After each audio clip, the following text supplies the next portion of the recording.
Welcome again students, myself Urvashi Parihar, senior lecturer in education. बच्चों, आज जिस टॉपिक को मैं आपके साथ डिस्कस करने वाली हूँ वो टॉपिक है agencies of education. Agencies of education.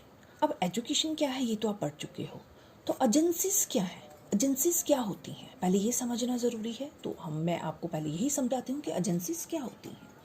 ये जो एजेंसी वर्ड है ना बच्चों, ये word is derived from the English word agent। ये एक इंग्लिश वर्ड एजेंट से ड्राइव किया गया है, एजेंट। और the etymological meaning of word agent is, और इसका मतलब क्या होता है, एजेंट कौन होता है, इज रिप्रेजेंटेटिव। ये एक रिप्रेजेंटेटिव होता है, रिसोर्सिस और वर्कर यानी ये कोई प्रतिनिधि होता है, कोई जरिया होता है या कोई वर्कर होते हैं जो किसी उद्देश्य को लेके काम करते हैं, जो किसी पर्टिकुलर सर्विस को लोगों तक पहुंचाने की कोशिश करते हैं, प्रोवाइड करते हैं। The meaning of agency is agency का मतलब क्या है, is a group of people. ये समूह है उन लोगों का, ये वो संगठन है, ये वो संस्थाएं हैं हु आर द वर्कर, जो काम करती हैं, जो काम कर रहे हैं, एंड वर्क एज रिप्रेजेंटेटिव, एक प्रतिनिधि बन के, और active in the form of means, या कोई जरिया बन के किसी तक कोई उद्देश्य पहुंचाने के लिए, उस उद्देश्य को पूरा करने के लिए ये जो एजेंसीज हैं ये काम करती हैं। यानी अब एजेंसीज ऑफ एजुकेशन क्या हो गया, अब जब ये एजेंसीज एजुकेशन के साथ जोड़ी गई, इसका मतलब है इन एजेंसीज का उद्देश्य है एजुकेशन, कि इनके जरिए एजुकेशन को लोगों तक, शिक्षा को लोगों तक पहुंचाया जाए। यानी ये एजेंसीज का काम है। जैसे अभी आपने पढ़ा, ये वर्कर हैं, ये रिप्रेजेंटेटिव हैं जिनका मेन उद्देश्य है जो किसी पर्टिकुलर सर्विस को लेके लोगों तक पहुंचाते हैं। जब ये एजुकेशन के साथ हम एजेंसीज ऑफ एजुकेशन पढ़ रहे हैं तो इसका मतलब यहाँ पे इसका उद्देश्य शिक्षा को हर एक इंसान तक पहुंचाना हो गया। By agencies of education we mean all those institutions. Agencies of education से हमारा मतलब है वो सारी संस्थाएं, ऑर्गेनाइजेशंस, वो सारे संगठन, और सोर्सेज, वो सारे जरिया, विच इम्पार्ट एजुकेशन डायरेक्टली और indirectly in the process of education, जो डायरेक्टली या इनडायरेक्टली लोगों को एजुकेशन प्रोवाइड कर रहे हैं। उन इंस्टीट्यूशंस को, वो ऑर्गेनाइजेशंस और वो सोर्सेज, उन्हें हम एजेंसीज ऑफ एजुकेशन कहते हैं। यानी चाहे इंस्टीट्यूशन है, चाहे ऑर्गेनाइजेशंस हैं, चाहे सोर्सेज हैं, दीज आर द एजेंट। ये एजेंट है जो एक सर्विस प्रोवाइड कर रहे हैं लोगों को। कौन सी सर्विस, ये एजुकेशन के साथ रिलेटेड है। डैट मीन्स इनका काम है एजुकेशन को हर एक बच्चे, हर एक इंसान तक पहुंचाना। It means that agencies play very significant role in the process of education. तो इसका मतलब है ये जो एजेंसीज हैं इनका कितना इम्पॉर्टेंट रोल है कि ये पूरी जनता को शिक्षित करती हैं, पूरी जनता को शिक्षित करने का इनका काम है, पूरी रिस्पॉन्सिबिलिटी इन पे होती है। तो ये था एजेंसीज ऑफ एजुकेशन। आज हम इसकी क्लासिफिकेशंस को पढ़ेंगे बेटो। अब देखो बच्चों, क्लासिफिकेशंस क्या होती है। क्लासिफिकेशन का मीन्स है types of agencies of education. अब इसकी क्लासिफिकेशन को हमने 3 पार्ट्स में इसको डिवाइड किया हुआ है। First classification, then second and then third classification. तो अब हम फर्स्ट क्लासिफिकेशन को लेते हैं। फर्स्ट क्लासिफिकेशन क्या है, जो फर्स्ट क्लासिफिकेशन है इसमें 3 एजेंसीज हैं, formal agencies, informal agencies and non formal agencies. Formal, informal and non formal agencies. अब हम देखते हैं फॉर्मल एजेंसीज क्या होती हैं। अब सबसे पहले देखो फॉर्मल एजेंसीज में क्या क्या आता है। फॉर्मल एजेंसीज में आपका स्कूल, आपका कॉलेज, आपकी यूनिवर्सिटी, आपकी लाइब्रेरी, आपके religious institutions, recreational club, museum, picture, जू, आर्ट गैलरीज। और मेन जो है वो है school, college, university, library and religious institutions. अब जब आपको पता चल गया फॉर्मल एजेंसीज में क्या क्या है, तो अब आपको ये समझाना और भी इजी हो जाएगा, क्योंकि बच्चों आप लोग स्कूल जाते हो, आपको पता है स्कूल में कैसे रूल्स हैं, कैसे रेगुलेशंस हैं, हमें किस तरह से डिसिप्लिन को फॉलो करना पड़ता है। तो फॉर्मल एजेंसी क्या है, formal agencies of education are those which have a predetermined location. यानी पहले से ही आपका स्कूल पता है कौन सी जगह पे है, यानी ये प्री प्लान्ड एजुकेशन होती है। फॉर्मल एजेंसी को पहले से ही प्लान किया जाता है, बच्चे को पता है ये मेरा स्कूल है, मैंने ये टाइम इसका फिक्स है, मैंने इस टाइम पे स्कूल में जाना है, इस टाइम पे मेरे को स्कूल से छुट्टी होगी। प्री डिटरमाइंड लोकेशन, टाइम होता है इसका फिक्स, एक एम इसका फिक्स होता है, करिकुलम और programme as well as trained educators होते हैं। वहाँ पे पढ़ाने वाले आपको एक्सपर्ट्स मिलते हैं। हर एक सब्जेक्ट को पढ़ाने के लिए अलग से एक्सपर्ट होगा जो आपको उस सब्जेक्ट का नॉलेज प्रोवाइड करेगा।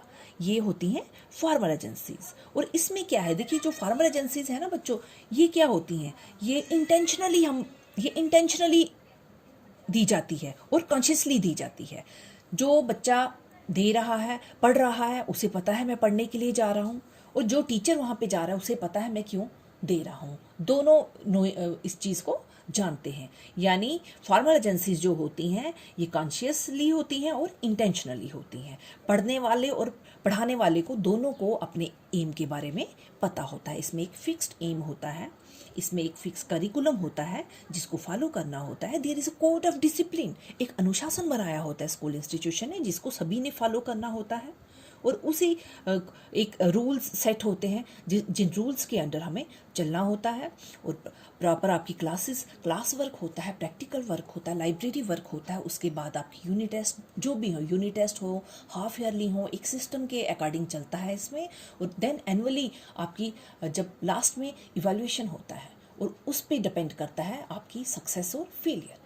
जो बच्चे उसको ओवरकम कर लेते हैं वो बच्चे नेक्स्ट क्लास में आ जाते हैं। ये हमारी फॉर्मल एजेंसी है, ये हमारी क्या है, फॉर्मल एजेंसी ऑफ एजुकेशन। और यहाँ पे एक प्रॉपर एक सर्टिफिकेशन होती है, बच्चों को पढ़ने के बाद डिग्री सर्टिफिकेट्स दिए जाते हैं।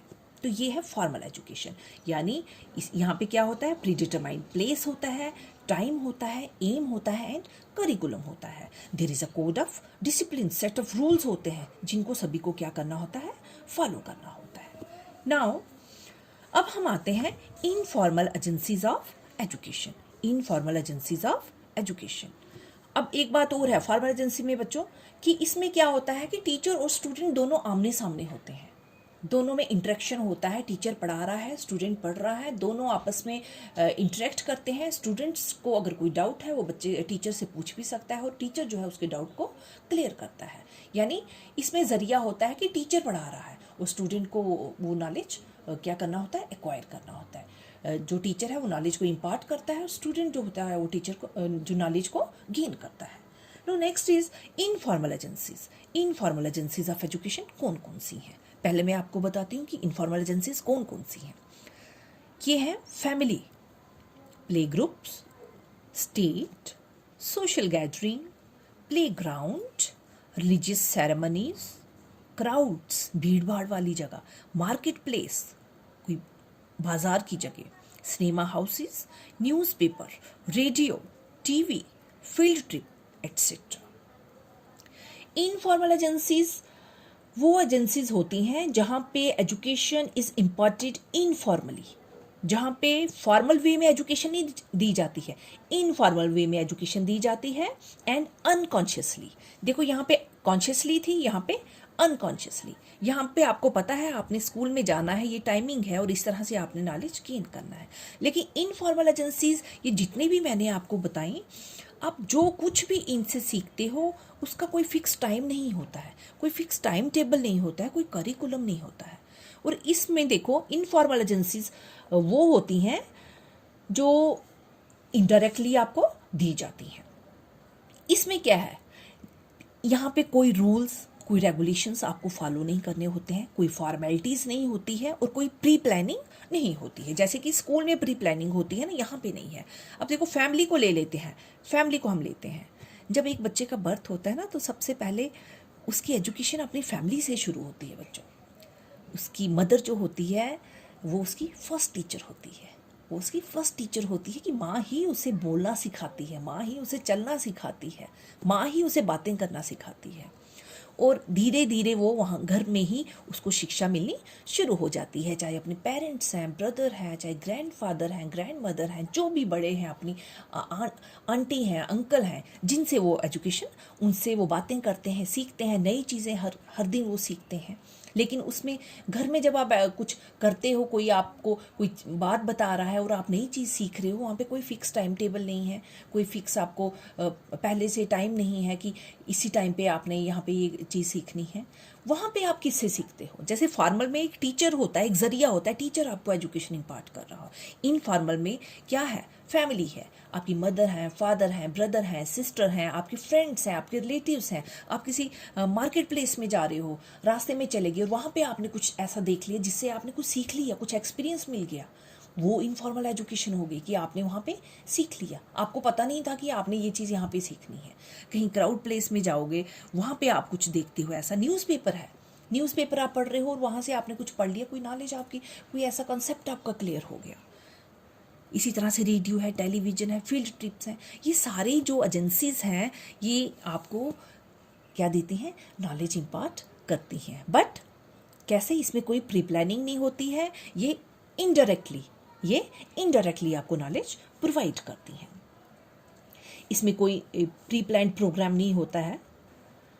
So next is non formal agencies. Non formal agencies, अब देखिए नॉन फॉर्मल एजेंसीज कौन सी होती हैं? नॉन फॉर्मल एजेंसीज में सबसे पहले मैं आपको बता देती हूँ इसमें क्या आता है। हमारी कॉरेस्पॉन्डेंस एजुकेशन आती है, हमारी डिस्टेंस एजुकेशन आती है, एडल्ट एजुकेशन आती है, मास एजुकेशन आती है। ये जो नॉन फॉर्मल एजुकेशन है ना, it is a Midway between formal agency and informal agency के बीच में आती है। ये फॉर्मल भी है ना, ये प्योर फॉर्मल है ना, ये प्योर इनफॉर्मल है, ये इन दोनों के बीच में आती है। अब देखो जैसे बच्चों आपने पढ़ा है ना कि कॉरेस्पॉन्डेंस, जैसे आप आजकल देखते हो कि आजकल बहुत से बच्चे इग्नू के थ्रू अपनी आगे की जो पढ़ाई है उसको कंटिन्यू करते हैं ना।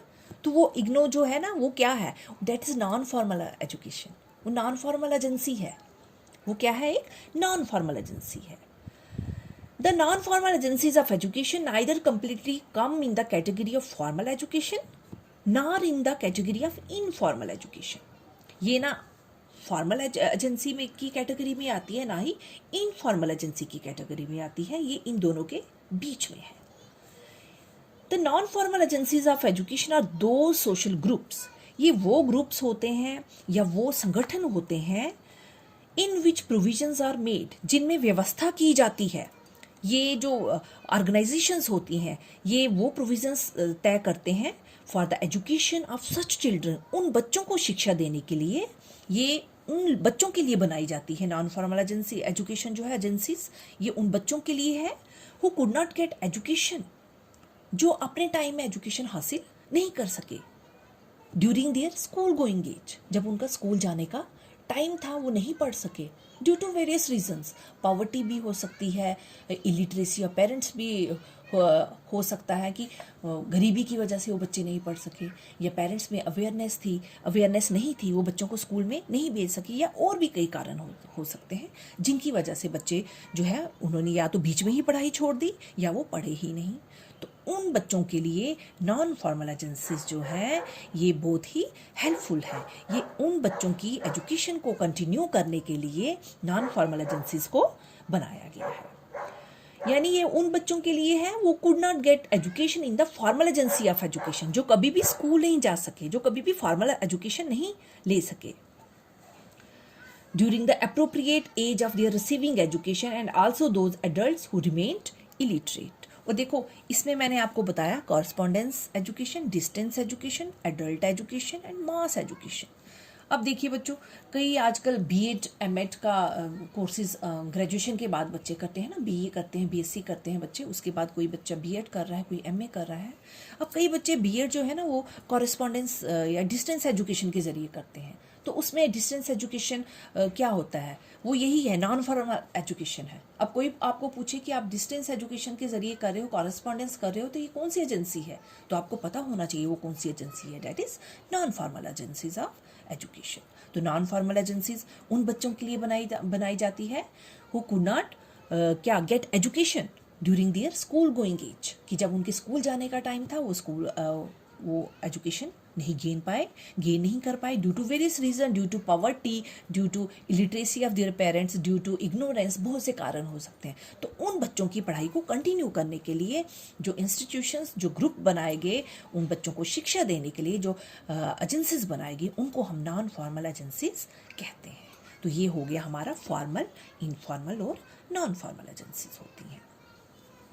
अब आपका क्लियर हो गया formal agencies, informal agencies and non formal agencies. ये थी हमारी फर्स्ट क्लासिफिकेशन। नाउ ये सेकंड क्लासिफिकेशन, कि सेकंड क्लासिफिकेशन क्या है। तो बच्चों सेकंड क्लासिफिकेशन जो है हमारी, सेकंड क्लासिफिकेशन में हमारे दो एजेंसीज आती हैं, active agencies and passive agencies. Active and passive agencies. अब ये एक्टिव एंड पैसिव एजेंसीज क्या है। अब सबसे पहले बच्चों मैं आपको दिखाऊंगी कि एक्टिव एजेंसीज में क्या क्या आता है, कि कौन सी एजेंसीज हैं जिनको हम एक्टिव एजेंसीज कहते हैं। तो इसमें सबसे पहले हमारी family, school, society, religious institution, state, club and social welfare centres आते हैं। और पैसिव एजेंसीज में क्या आ गया, radio, television, cinema, press, newspaper and magazines. तो एक्टिव एजेंसीज आप देखते हैं क्या होती हैं। तो देखिए एक्टिव एजेंसीज का मैंने बोला है, लिखा है यहाँ पे two way process. Active agencies क्या होती है, it is a two way process.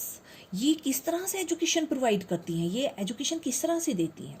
Active agencies impart education through personal interaction of the individual.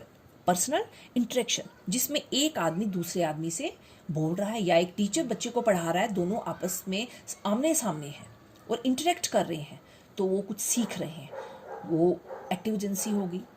ठीक है, यही फॉर्मल एजेंसी भी यही होती है। या आप घर में हो, फैमिली में हो, आपके पेरेंट्स आपको कुछ सिखा रहे हैं, आप अपने दादाजी से कुछ सीख रहे हो, अपने फ्रेंड्स से कुछ सीख रहे हो, अपने सोसाइटी से कुछ सीख रहे हो, अपने ग्रुप से कुछ सीख रहे हो, या सोशल वेलफेयर सेंटर से कुछ सीख रहे हो, लेकिन वहाँ पे तभी सीख रहे हो ना कि कोई आपको सिखाने वाला है, अब दोनों में इंटरेक्शन हो रहा है, तो दैट इज एक्टिव एजेंसीज। यानी इसमें एजुकेशन कैसे है, education through personal interaction of the individuals, दोनों आमने सामने होता है, उनके पर्सनल इंटरेक्शन होता है।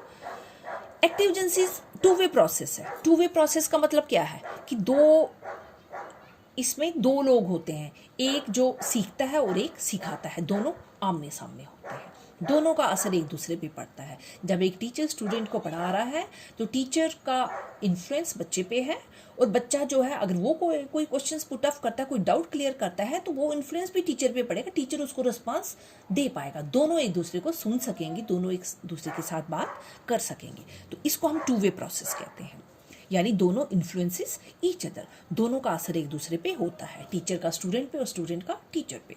लेकिन ये बिल्कुल इससे अपोजिट है पैसिव एजेंसीज, ये वन वे प्रोसेस है। अब देखो रेडियो है, टीवी है, सिनेमा है, प्रेस है, न्यूज़पेपर है और मैगजीन है। इसमें क्या है, interaction is only one way process. यहाँ पे इंटरेक्शन आपस में दोनों में थी, यहाँ पे इंटरेक्शन वन वे प्रोसेस है। जब आप रेडियो से, टीवी से, प्रेस से, न्यूज़पेपर से या मैगजीन से कुछ सीखते हो तो उसका इन्फ्लुएंस आप पे पड़ता है, वो आपको इन्फ्लुएंस करता है, लेकिन आपको समझ आई या नहीं आई आप उससे नहीं पूछ सकते। आप रेडियो से तो नहीं पूछ सकते हो कि आप इसको रिपीट करो, मैं इस क्वेश्चन को नहीं समझाई, मैं ये बात नहीं समझा। न्यूज़पेपर को तो नहीं बोल सकते हो कि मैं ये नहीं समझा या आपका कोई असर उस पर होगा, नहीं होता है ना। तो that is, it is one way process. उसमें क्या होता है, उसमें इंटरेक्शन सिर्फ एक साइड से होती है, यानी these agencies influence the individual. ये जो एजेंसीज हैं ये एक इंसान को इन्फ्लुएंस करती हैं, but are not influenced by the individual. लेकिन एक इंसान का इन पे कोई असर नहीं पड़ता है। इसमें individual plays passive role, individual एक पैसिव रोल प्ले करता है as he is not able to influence the agencies, क्योंकि उसका कोई असर इन एजेंसीज पे नहीं पड़ता है। तो ये हो गया एक्टिव एजेंसीज और पैसिव एजेंसीज। एक्टिव एजेंसीज में इंटरेक्शन क्या, एजुकेशन कैसे दी जाती है, पर्सनल इंटरेक्शन से, दोनों सीखने वाला और सिखाने वाले के इंटरेक्शन से। लेकिन पैसिव एजेंसी में क्या होता है कि जो सिखाने वाला है उसका इन्फ्लुएंस सीखने वाले पे पड़ेगा, लेकिन जो सीख रहा है उसका इन्फ्लुएंस सिखाने वाले पे नहीं पड़ेगा। तो ये टू वे प्रोसेस है and it is one way process. तो ये था हमारा second classification of agencies of education. Now is third classification of agencies of education. जो थर्ड क्लासिफिकेशन है बच्चों, इसको देखिए, इसमें 4 एजेंसीज आती हैं। इसमें कौन सी एजेंसीज आती हैं, 4 एजेंसीज आती हैं। एक डायरेक्ट एजेंसी है, दूसरी इनडायरेक्ट एजेंसी है, तीसरी कमर्शियल एजेंसी है और fourth non commercial agencies. Fourth क्या है? Non commercial agencies. अब देखिए डायरेक्ट एजेंसीज कौन सी होती हैं। कुछ एजेंसीज ऐसी होती है ना, some agencies of education directly engaged, वो उनको डायरेक्टली एंगेज किया जाता है, उनको ये काम दिया जाता है ऑफ इम्पार्टिंग एजुकेशन डायरेक्टली। जैसे कुछ इंस्टीट्यूशन है जिनका काम ही एजुकेशन देना है, जैसे स्कूल है, लाइब्रेरी है, रिलीजियस इंस्टीट्यूशन है, आर्ट गैलरीज हैं, एट्सेट्रा। तभी इनको डायरेक्ट कहा जाता है, डायरेक्ट एजेंसीज, कि इनका काम ही एजुकेशन देना है। जब आप स्कूल का नाम लेते हो तो सबको पता है बच्चा वहाँ क्या करने गया है, वहाँ पे एजुकेशन को एक्वायर करने के लिए गया है, शिक्षा हासिल करने के लिए गया है, तो वो डायरेक्ट एजेंसी हो गई। कि हमें पता है लाइब्रेरी में बच्चा गया है तो क्यों गया है, वहाँ वो खेलने तो नहीं जाएगा, तो वहाँ वो पढ़ने के लिए ही गया है, शिक्षा हासिल करने के लिए, प्राप्त करने के लिए गया है, तो ये डायरेक्ट एजेंसीज होती हैं। तो इनडायरेक्ट एजेंसीज क्या होती हैं? Indirect agencies which do the job indirectly, जो इनडायरेक्टली बच्चों को नॉलेज इम्पार्ट करती हैं, जैसे family, peer group, community, club, etcetera. कि इसमें जैसे फैमिली में हैं हम, तो फैमिली में अगर बच्चे हैं तो हमें नहीं पता है ज़रूरी वो पढ़ रहे हैं, लेकिन फैमिली में भी बच्चे जो हैं वो कुछ ना कुछ सीखते हैं इनडायरेक्टली, डायरेक्टली नहीं, इनडायरेक्टली। क्योंकि फैमिली में बहुत से मेंबर हैं, होते हैं, और बच्चा हर मेंबर से कुछ ना कुछ सीखता है। कभी बड़े छोटों से भी सीखते हैं, आपके फ्रेंड्स होते हैं, उनके साथ आप बैठते हो, उनके साथ आप बहुत कुछ सीखते हो। कम्युनिटी है, आपका समाज है, आपकी कम्युनिटी, समुदाय है, उनसे आप बहुत कुछ सीखते हो, तो ये इनडायरेक्ट एजेंसीज होगी। अब next is commercial agency. Commercial agency क्या होती है? देखिए बच्चों, कमर्शियल एजेंसी सबसे पहले हम देखेंगे रेडियो। कमर्शियल क्या होता है? कमर्शियल होता है जो जिसका मेन एक पर्पस होता है बिजनेस। कमर्शियल हो गया व्यवसायिक, एक बिजनेस के तौर पे उसको लेते हैं, ठीक है। Commercial agencies radio, television, cinema, press, theatre, newspaper, ये इनसे बच्चों को शिक्षा तो मिलती है, ये बच्चों को शिक्षा तो देते हैं, लेकिन ये शिक्षा मुफ्त में नहीं मिलती है। अगर न्यूज़पेपर ही आपको चाहिए, न्यूज़पेपर से कुछ आपने देखना हो, पढ़ना हो, तो आपको उसके लिए पहले पैसे देने पड़ते हैं, फिर जाके आपको न्यूज़पेपर मिलेगा। टीवी से अगर आपने कोई प्रोग्राम देखना है तो आपको पहले उसको परचेज करना है, यानी इसका एक कमर्शियल ऑब्जेक्टिव है, यानी ये बिजनेस पॉइंट ऑफ व्यू से चलते हैं। एजुकेशन तो ये प्रोवाइड करते हैं, लेकिन इनका एक ये क्या होता है, ये अपने फ़ायदे की सोचते हैं।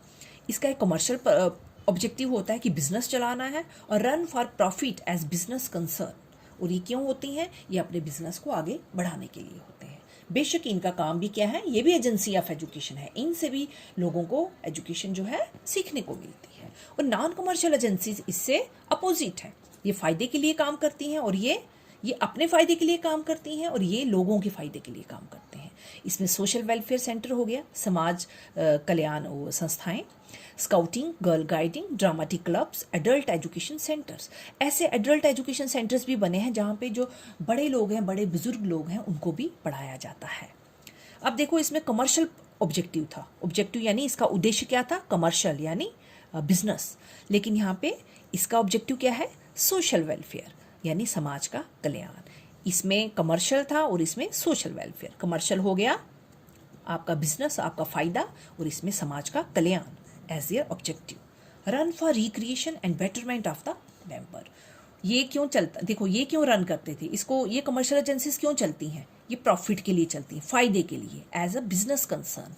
लेकिन नॉन कमर्शियल एजेंसीज क्यों चलाई जाती हैं, रिक्रिएशन, ये लोगों को एक तो मनोरंजन करते हैं, and betterment of the members, और समाज की भलाई के लिए, समाज के कल्याण के लिए ये एजेंसीज, नॉन कमर्शियल एजेंसीज चलाई जाती हैं, ताकि लोगों को इससे फ़ायदा मिल सके।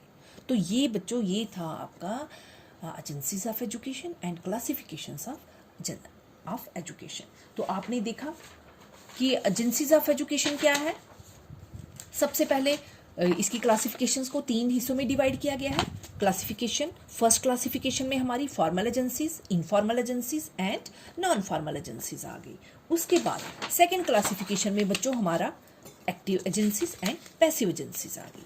और थर्ड क्लासिफिकेशन जो थी उसमें हमारी 4 एजेंसीज आई, direct agency, indirect agency, commercial agencies and non commercial agencies. तो ये थी आपकी agencies of education and classification of agencies of education. और मुझे लगता है आपको ये अच्छी तरह से समझ आ गया होगा बच्चों। तो इसको अच्छी तरह से पढ़िए, रिवाइज कीजिए। तो stay home and stay safe. धन्यवाद।